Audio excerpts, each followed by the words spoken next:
Hello students, good afternoon. आपका जो 3rd number chapter चल रहा था उसको आगे कंटिन्यू करते हैं।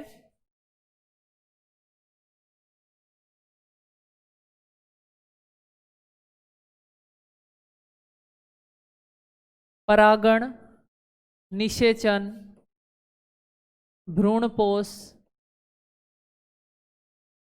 तथा भ्रूण का परिवर्धन।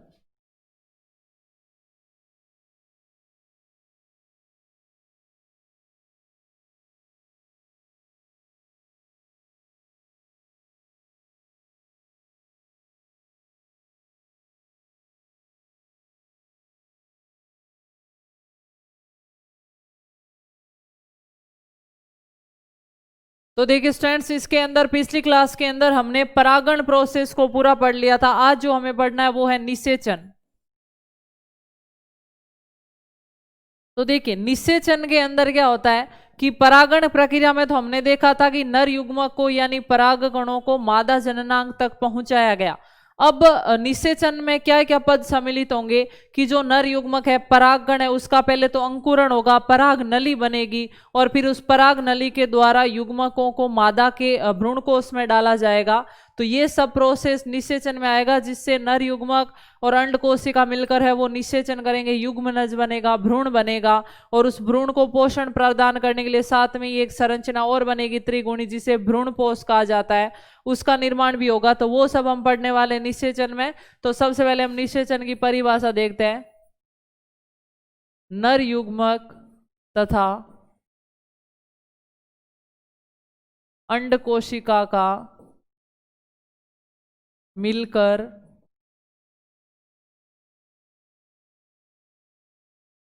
युग्मनज बनाना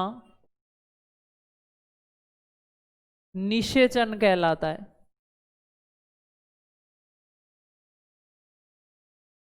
ठीक है, तो ये निषेचन की परिभाषा नोट कर लीजिए। फिर हम देखते हैं कि निषेचन के अंदर कौन कौन से प्रोसेस है वो प्रयुक्त होते हैं, किस किस आधार पर निषेचन कंप्लीट होता है। तो निषेचन की प्रक्रिया जब हम पढ़ते हैं तो जो सबसे पहला क्रम आता है, पहला चरण आता है, उसका नाम है परागकण का अंकुरण या पराग नली का निर्माण।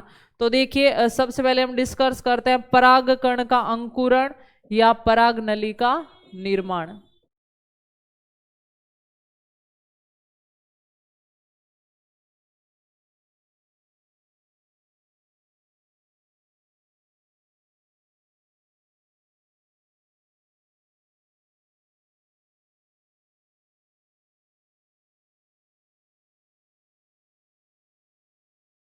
देखिए हमने देखा था कि परागण प्रक्रिया के अंदर हमने देखा था कि किन्हीं भी माध्यमों के द्वारा परागणों को लाकर वर्तिकाग्र पर डाल दिया जाता है, वो परागण की प्रक्रिया कंप्लीट हो गई।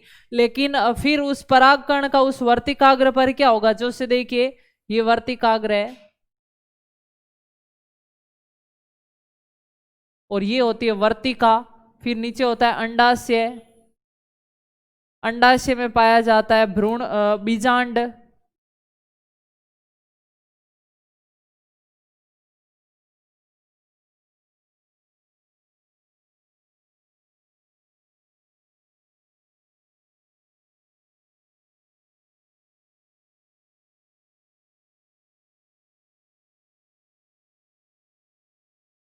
और बीजांड में पाया जाता है भ्रूणकोश।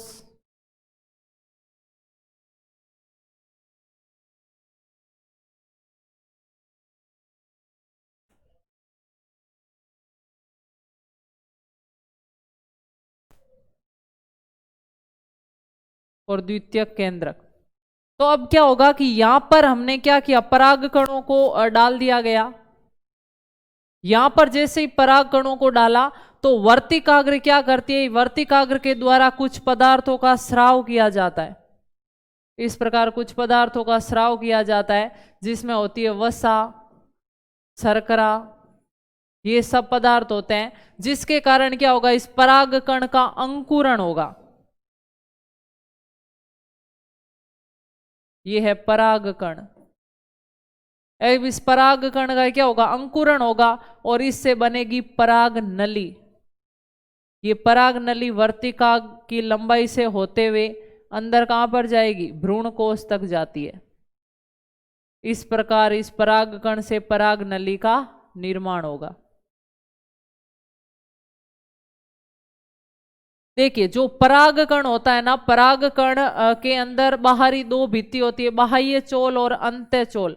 बाह्य चोल में यहां पर पाए जाते हैं जनन छिद्र, और इन जनन छिद्रों से होकर जो आंतरिक भित्ति होती है वो बाहर निकलती है और किसका निर्माण करती है, पराग नली का निर्माण करती है, अंत्य चोल। और ये होती है बाह्य चोल।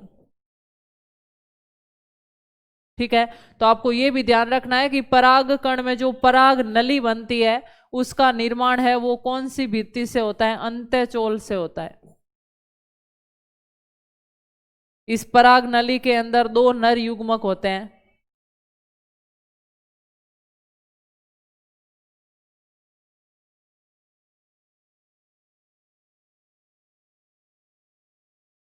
ये दो नर युग्मक है।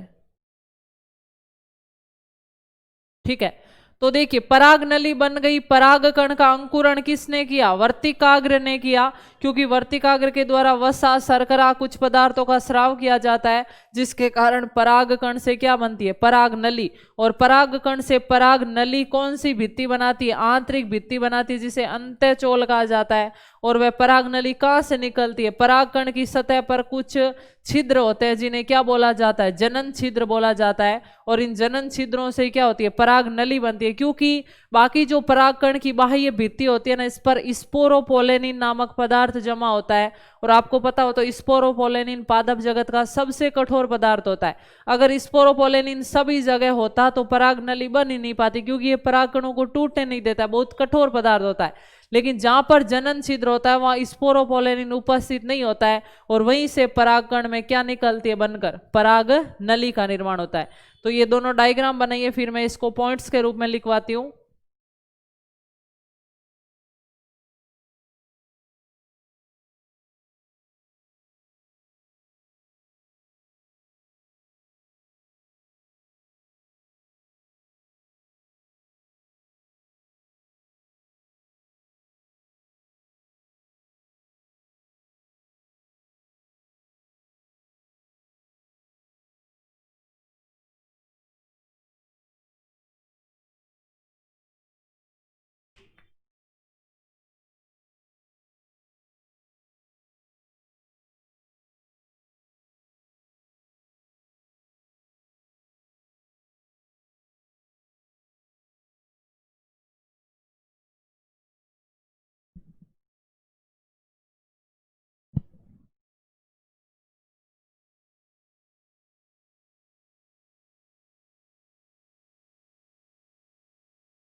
तो देखिए इसका अब पॉइंट्स लिखते हैं।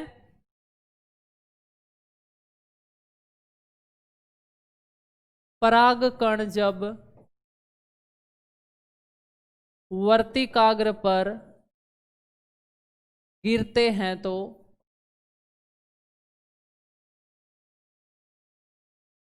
वर्तिकाग्र द्वारा कुछ पदार्थों का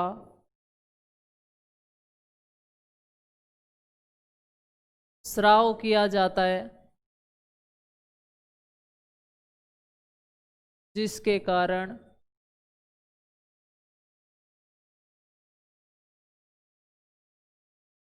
परागकण अंकुरित होते हैं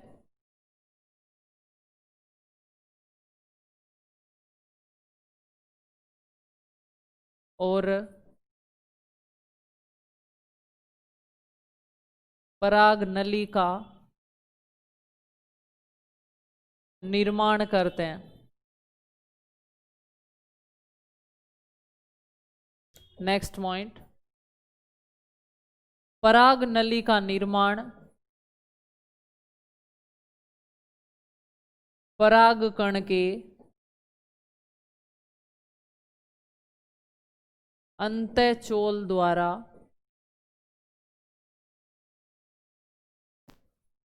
किया जाता है तथा जनन छिद्र वाले भाग से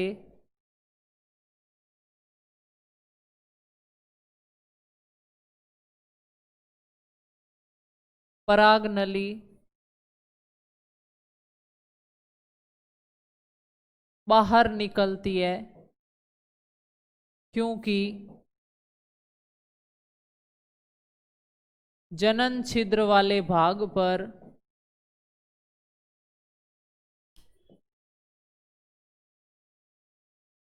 स्पोरोपोलेनिन का जमाव नहीं होता है।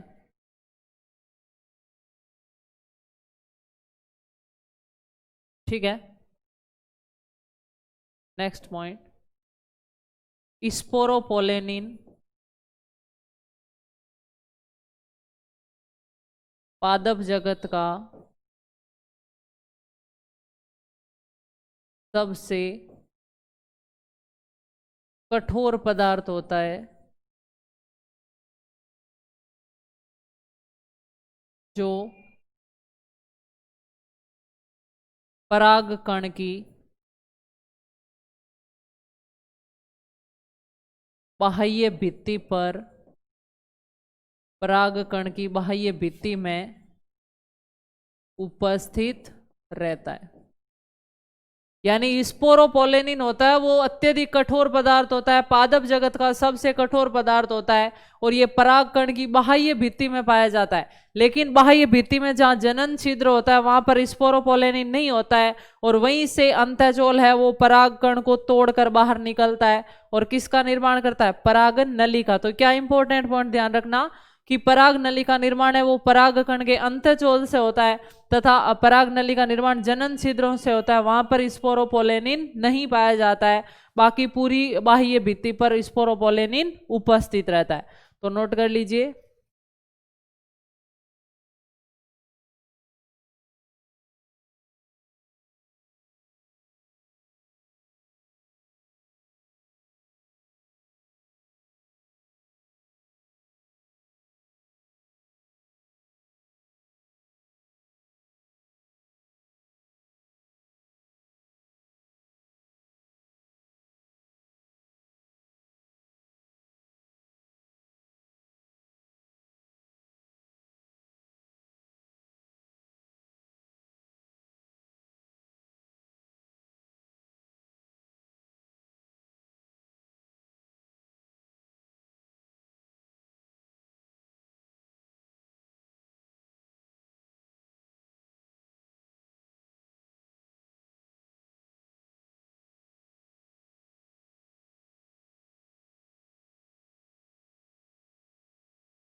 तो ये हमने पहला पॉइंट देख लिया कि पराग कण का अंकुरण। दूसरा पॉइंट हम देखते हैं पराग नली की वृद्धि।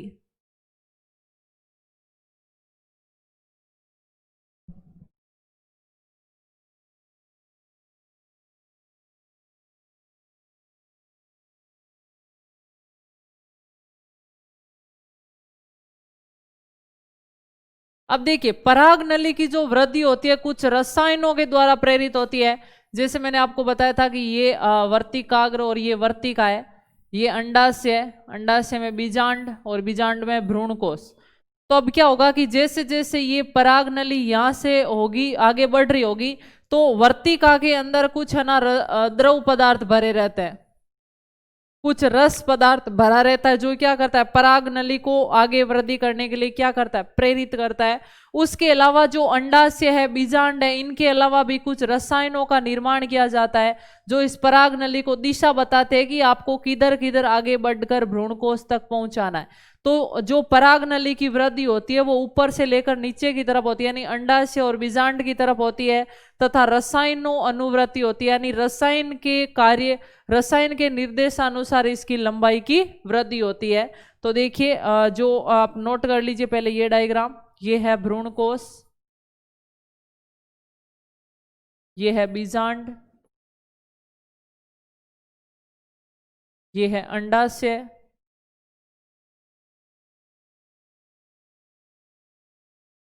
ये है वर्तिका, ये है वर्तिकाग्र और ये है पराग नली। ठीक है, नोट कर लीजिए पॉइंट्स।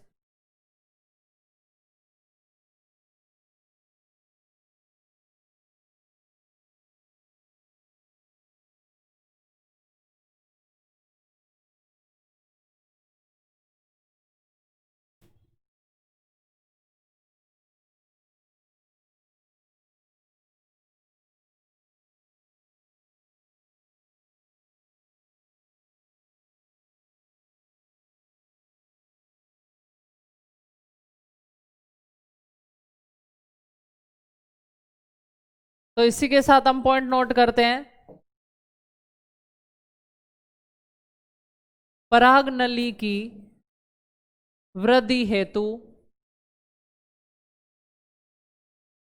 वर्तिका में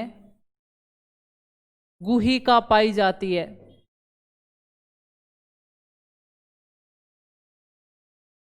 जो पराग नली की वृद्धि को प्रेरित करती है। ठीक है, नेक्स्ट पॉइंट है पराग नली अंडाशय की तरफ वृद्धि करती है।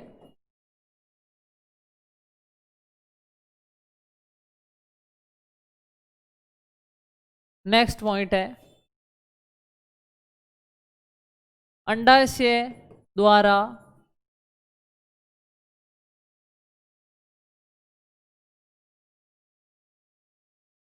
अंडाशय द्वारा कुछ रसायनों का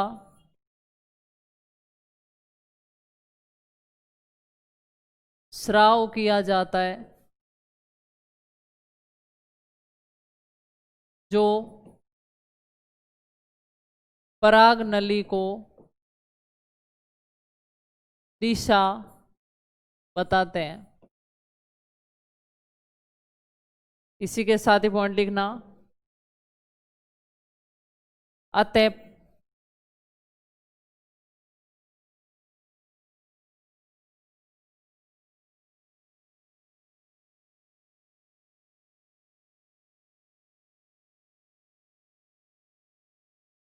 अतः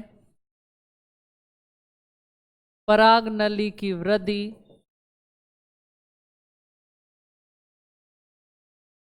रसायनुवर्ती होती है, रसायनुवर्ती होती है यानी रसायनों के अनुसार होती है। यानी पराग नली को आगे दिशा कौन बताता है कि इधर आना है? अंडाशय बीजांड के द्वारा कुछ रसायनों का स्राव किया जाता है और उन रसायनों के कहे अनुसार पराग नली आगे वृद्धि करती रहती है। इसलिए बोला गया है कि जो पराग नली की वृद्धि होती है वो अंडाशय की तरफ होती है तथा ये कैसी होती है? रसायनुवर्ती होती है। ठीक है, दोनों पॉइंट इंपॉर्टेंट है, तो नोट कर लीजिए।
इसके बाद ये पराग नली की वृद्धि हो गई। अब हम देखते हैं कि पराग नली अब बीजांड में जब इसमें भ्रूण बीजांड में प्रवेश करेगी तो ये किस तरफ से करेगी? इसके द्वार की तरफ करेगी, निभाग की तरफ से करेगी, या इन अध्यावरणों से करेगी? तो इस आधार पर 3 भागों में बांटा गया है कि पराग नली का बीजांड में प्रवेश है वो किस प्रकार से होता है। तो अगला जो अपने पॉइंट आता है तीसरा वो है पराग नली का बीजांड में प्रवेश।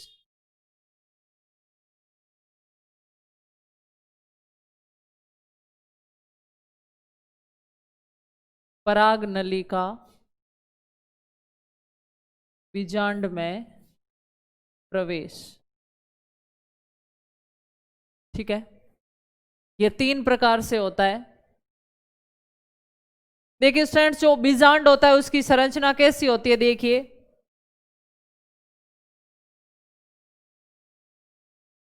बीजांड के अंदर ये हो गया भ्रूण कोश।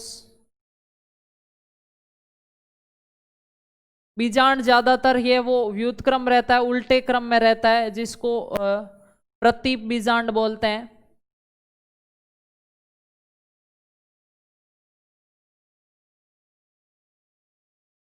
ये बीजांड के अध्यावरण कहलाते हैं।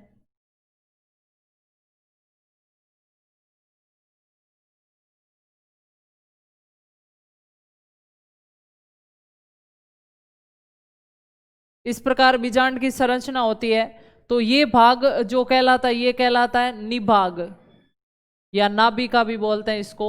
इसे बोला जाता है बीजांड द्वार।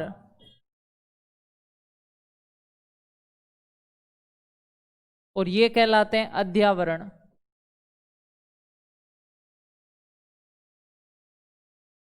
ठीक है, तो देखिए बीजांड है वो, अगर जो पराग नली का बीजांड में प्रवेश है अगर बीजांड द्वार से होता है, यहां से होता है, मान लीजिए सबसे पहले मैं बता रही हूं आपको, पहला है पराग नली का बीजांड में प्रवेश किसके द्वारा? बीजांड द्वार के द्वारा, बीजांड द्वार द्वारा। दूसरा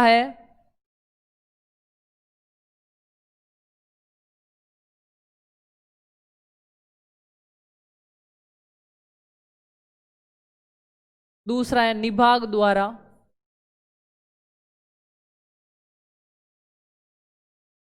और तीसरा है अध्यावरणों द्वारा।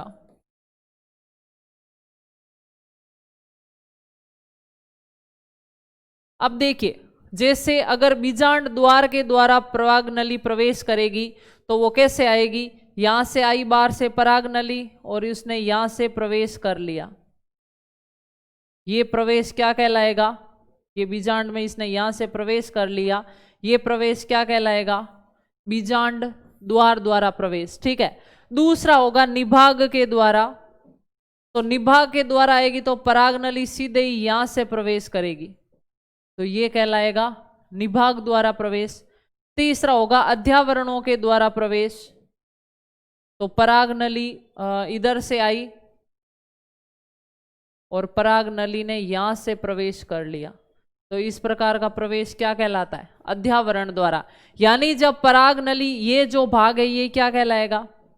ये है भ्रूणकोश और ये कहलाता है बीजांड।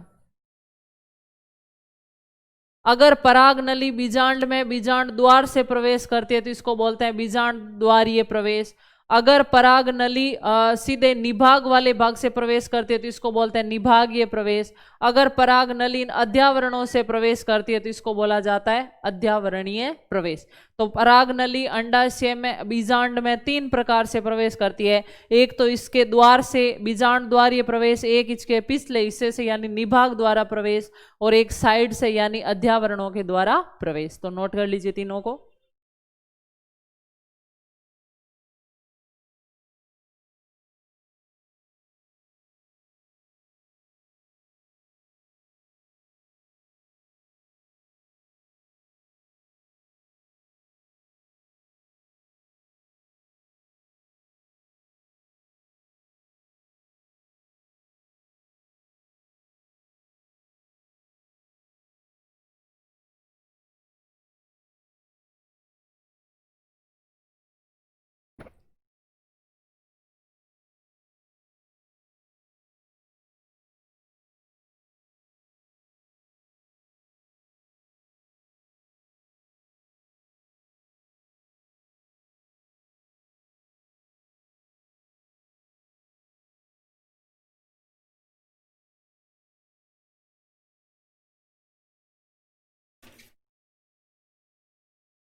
तो देखिए स्टूडेंट्स, ये 3 प्रोसेस हो गए। पराग नली का बीजांड में प्रवेश हो गया। पहले हमने देखा था पराग नली की लंबाई, फिर दूसरा पॉइंट हमने क्या देखा था, पराग नली है वो उसकी वृद्धि, और तीसरा है पराग नली का बीजांड में प्रवेश। अब पराग नली ने जैसे ही बीजांड में प्रवेश कर लिया है, अब बीजांड के अंदर क्या है, भ्रूणकोश है, तो पराग नली भ्रूणकोश में प्रवेश करेगी और द्विनिषेचन की प्रक्रिया करेगी। तो आगे का प्रोसेस देखते हैं हम। द्विनिषेचन प्रक्रिया, देखिए इसको सीधा निषेचन क्यों नहीं बोला है, द्विनिषेचन क्यों बोला है, क्योंकि इसमें 2 निषेचन होंगे। अब देखिए कैसे, मैं आपको सिर्फ अभी बीजांड में भ्रूणकोश बना के बता रही हूं। ये क्या है, भ्रूणकोश। भ्रूणकोश के अंदर जो ये द्वार पर कोशिकाएं होती है, उनमें एक बीच वाली कोशिका होती है, इसको बोलते हैं अंड कोशिका, और 2 होती है सहायक कोशिका। उसी प्रकार इधर की तरफ 3 कोशिकाएं होती है, उनको बोलते हैं प्रतिव्यासांत कोशिका, और बीच में पाया जाता है द्विकोश केंद्रकों से बनी हुई कोशिका यानी द्विकेंद्रक, द्वितीयक केंद्रक। ये है प्रतिव्यासांत कोशिका।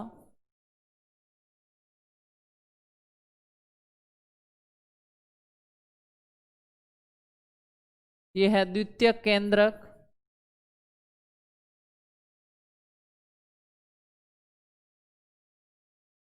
ये जो 2 कोशिकाएं हैं ना, इनको बोलेंगे अंड कोशिका, सॉरी ये होती है सहायक कोशिका।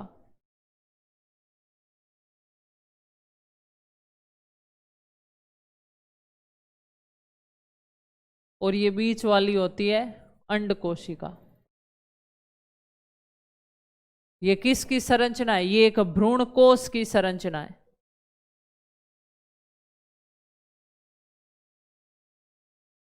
ये संरचना है प्रारूपिक भ्रूणकोश।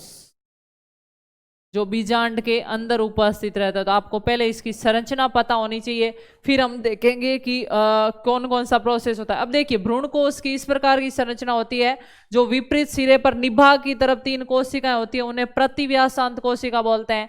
जो बीजांड द्वार की तरफ 3 कोशिका होती है उसमें बीच वाली होती है अंड कोशिका और साइड वाली होती है सहायक कोशिका, और बीच में एक ऐसी कोशिका होती है जिसमें 2 केंद्रक पाए जाते हैं जिसको द्वितीयक केंद्रक बोला जाता है। ठीक है, अब देखिए क्या होगा कि जैसे ही पराग नली इसमें प्रवेश करेगी, तो यहां से पराग नली प्रवेश करेगी। पराग नली में 2 नर केंद्रक होते हैं, 2 नर युग्मक होते हैं, उनमें से एक युग्मक तो मिलेगा इस अंड कोशिका के साथ, और उसके मिलने से वास्तविक निषेचन होगा और युग्मनज बनेगा, और युग्मनज से आगे भ्रूण बनेगा। और जो दूसरा नर केंद्रक दर नर युग्मक होता है वो इस द्वितीयक केंद्रक से मिलेगा, और 2 तो केंद्रक इसके और एक नर युग्मक का केंद्रक, तीनों मिलकर एक तृतीयक संरचना बनाएंगे जिसको भ्रूण पोष बोला जाता है। तो एक निषेचन से तो बना युग्मनज और दूसरे निषेचन से बना भ्रूण पोष, इसलिए इसको क्या बोल दिया, द्विनिषेचन। वो भ्रूण पोष क्यों बना, जो युग्मनज से भ्रूण बनेगा आगे उसको विकास करवाने के लिए, उसको पोषण देने के लिए क्या बना, भ्रूण पोष बना। तो 2 निषेचन होते हैं, इसलिए इस प्रक्रिया को क्या बोल दिया, द्विनिषेचन। और द्विनिषेचन का होना केवल एंजियोस्पर्म का महत्वपूर्ण लक्षण है, आवृत बीजियों का महत्वपूर्ण लक्षण है। तो इस डायग्राम को नोट कीजिए, फिर हम देखते हैं द्विनिषेचन प्रक्रिया किस प्रकार होती है।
तो देखिए अब जो द्विनिषेचन हो गया यानी पराग नली इसमें प्रवेश करेगी तो क्या प्रोसेस होगा,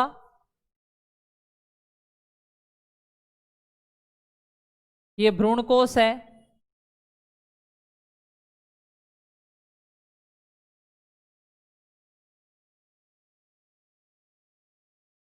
अब देखिए पराग नली आएगी और इसके अंदर प्रवेश करेगी। तो पराग नली के अंदर 2 केंद्रक है, 2 युग्मक है, नर युग्मक, 2 नर युग्मक। इनमें से जो एक नर युग्मक है वो तो क्या करेगा,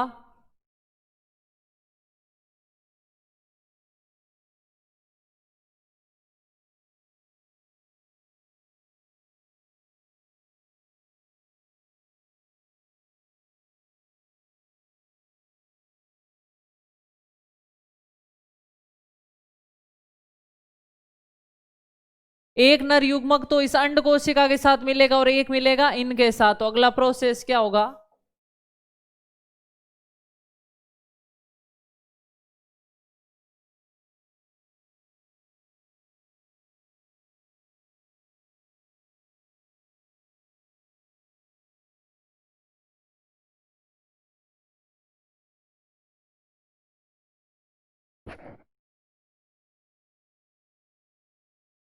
देखिए एक नर युग्मक है वो इसके साथ मिल गया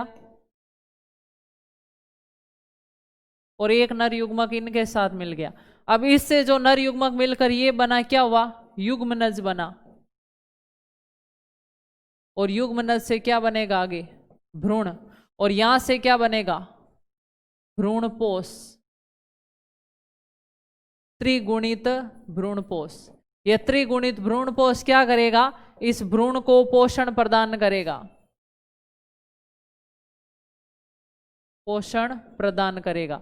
तो द्विनिषेचन वाग नहीं हुआ, दो निषेचन प्रक्रिया है वो कंप्लीट हो गई, यानी ये प्रक्रिया हो गई द्विनिषेचन। पहला निषेचन तो हुआ युग्मनज से भ्रूण बना और दूसरा निषेचन हुआ त्रिगुणित भ्रूणपोष बना। तो युग्मनज किस किस के मिलने से बना, युग्मनज मिलकर बना अंड कोशिका प्लस नर केंद्रक, यानी युग्मनज बना अंड कोशिका प्लस नर युग्मक, एक नर युग्मक। इनके मिलने से क्या बन गया, युग्मनज बना। और दूसरे नर युग्मक और अंड कोशिका के मिलने से, जो द्विगुणित केंद्र के मिलने से क्या बना, भ्रूणपोष, यानी द्वितीयक केंद्रक प्लस एक नर युग्मक। इनके मिलने से क्या बन गया, भ्रूणपोष। आया समझ में? तो इस प्रकार ये प्रक्रिया कंप्लीट होती है, इसको क्या बोलेंगे, द्विनिषेचन। नोट कर लीजिए, फिर मैं इनको पॉइंट्स के रूप में नोट करवाऊंगी।